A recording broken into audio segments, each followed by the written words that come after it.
Roh dan Nur Muhammad. 1. Maul hayat dalam raga. Maul hayat dalam raga ini sangat berpengaruh pada kesehatan manusia. Ketika manusia itu mau menjalankan zikir lisan, zikir nafas, pengaruhnya berupa meningkatnya kekebalan tubuh, mengokohnya daya tahan tubuh, semakin cepatnya daya sembuh, semakin kuatnya daya tangkap pikiran, dan bertambah mantapnya daya pikir. Pengat, ruh itu akan lebih kuat lagi apabila zikir dikembangkan ke seluruh anggota tubuh lahir dan ke wilayah anggota tubuh batin. Dengan melakukan itu musnahlah sifat-sifat jelek dan muncullah sifat-sifat baik. Maul hayat dalam raga dilandasi oleh zikir raga, zikir lisan, zikir nafas.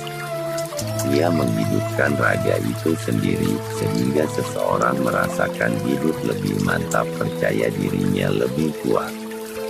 Jika maul hayat mengalir ke otak, maka cara berpikir kita akan lebih matang. Jika maul hayat mengalir ke mulut kita, maka dapat berbicara dengan fasih saat mengajak orang lain ke jalan kebaikan dan merasakan kenikmatan atas pemberian Allah, serta mensyukuri segala kenikmatan. Jika maul hayat mengalir ke telinga, kita dapat mendengar serta memilih yang baik dan buruk. Jika maul hayat mengalir ke kulit, kita dapat merasa. Jika maul hayat mengalir ke mata, kita dapat melihat mana yang sebenarnya harus dilihat. Jika maul hayat mengalir ke hidung, kita dapat bernapas. Bernapas adalah kodrat, sedangkan kodrat hidup adalah melaksanakan tugas kehidupan sesuai kehendak Allah. Berbahagialah orang yang sudah menghidupkan raganya dengan zikir, dengan demikian ia meneteskan maul hayat lebih deras dan memancarkannya ke seluruh tubuh lahir dan tubuh batin, dan selalu tetap bertakwa kepada Allah. 2. Maul hayat dalam kolbu. Bila kolbu sudah berzikir, aliran maul hayat dapat menghidupkan kolbu, serta membuka pintu-pintu ilmu yang bermanfaat di dunia dan akhirat, juga membuka pintu ilham yang datang dari Allah. Maul hayat dalam kolbu mengubah cahaya iman menjadi cahaya ketakwaan. Dari cahaya penerima ilmu menjadi penyampai ilmu. Karena pengaruh maul hayat, orang yang semula sulit menerima dan menyebarkan ilmu, jadi mudah melakukannya. Yang semula hanya menerima ilmu, jadi suka memberikan ilmu, walau hanya satu kalimat. Yang semula tertutup pada ilmu, menjadi terbuka terhadapnya.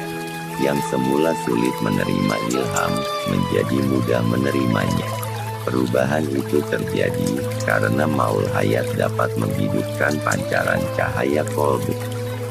Terpancarnya maul hayat dari kolbu dan tersingkapnya kotoran kolbu memudahkan kita dalam menangkap sinyal yang ada di dalam dan di luar tubuh ini. Dalam menerima petunjuk pun, kita dimudahkan.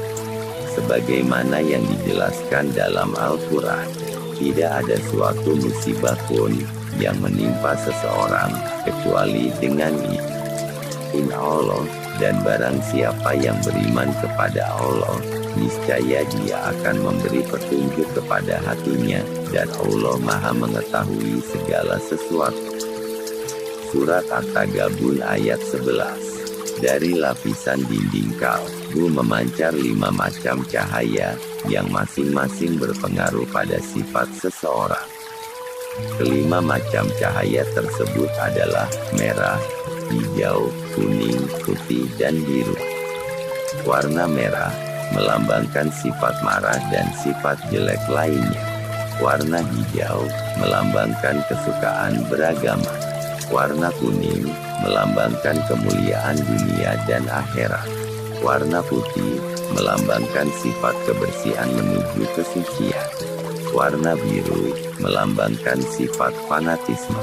Apabila kelima warna itu disatukan, mengalirlah tetesan maul hayat yang mempersatukan warna yang sangat indah dan menakjubkan bagaikan embun pagi tersinari cahaya matahari. Terjadilah cahaya kemilau yang dapat disebut pancawarna, yang dalam kelompok lain disebut cahyo sadalanang, munculnya di atas kepala ubun-ubun. Apabila cahaya itu diambil dengan tangan kanan, lalu dipukulkan, maka gunung bisa hancur, laut bisa kering, dan tanah bisa pecah. Orang yang dapat menyatukan kelima cahaya itu adalah orang yang mampu menahan hawa nafsu dan mengendalikannya ke arah kebaikan, serta mampu menjalankan keikhlasan dan kepasrahan yang total. 3. Maul hayat dalam roh.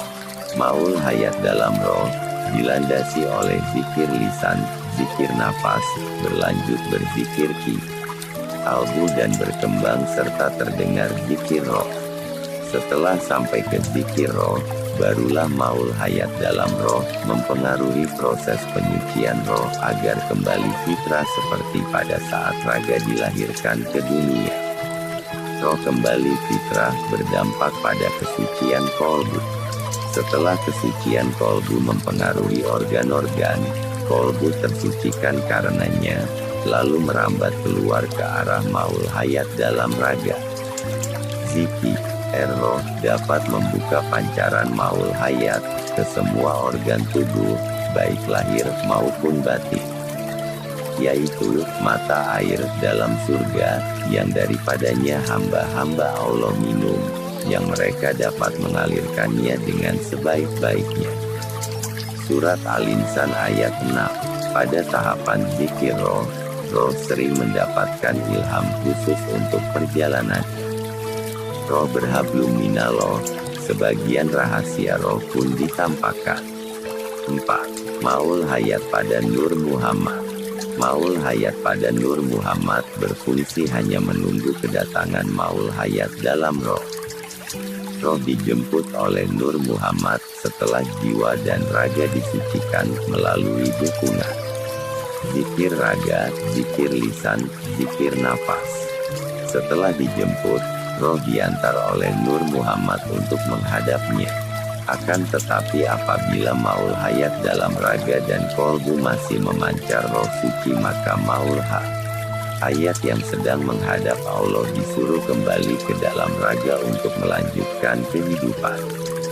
Alasannya tugas kemanusiaannya masih berlanjut, yaitu untuk menyampaikan kabar gembira atas prestasi yang telah dicapainya kepada orang-orang yang percaya dan berniat menjalaninya.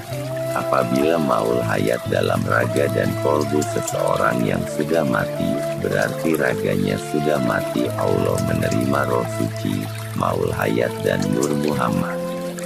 Roh suci ditempatkan di sisinya, maul hayat dikembalikan kepada sumber yang maha hidup, dan Nur Muhammad kembali ke sumbernya pula, yaitu Muhammad yang rahmatan lil alamin. Aliran maul hayat bisa tertutup oleh hawa nafsu yang tidak tertahan. Seseorang yang melampiaskan nafsunya melalui kemarahan akan mengakibatkan daya pancar maul hayat melemah. Maka pertahankan iman, ilmu dan amal soleh. Sekian dan terima kasih, semoga kajian hari ini dapat bermanfaat. Salam Rahayu. Wassalamualaikum warahmatullahi wabarakatuh.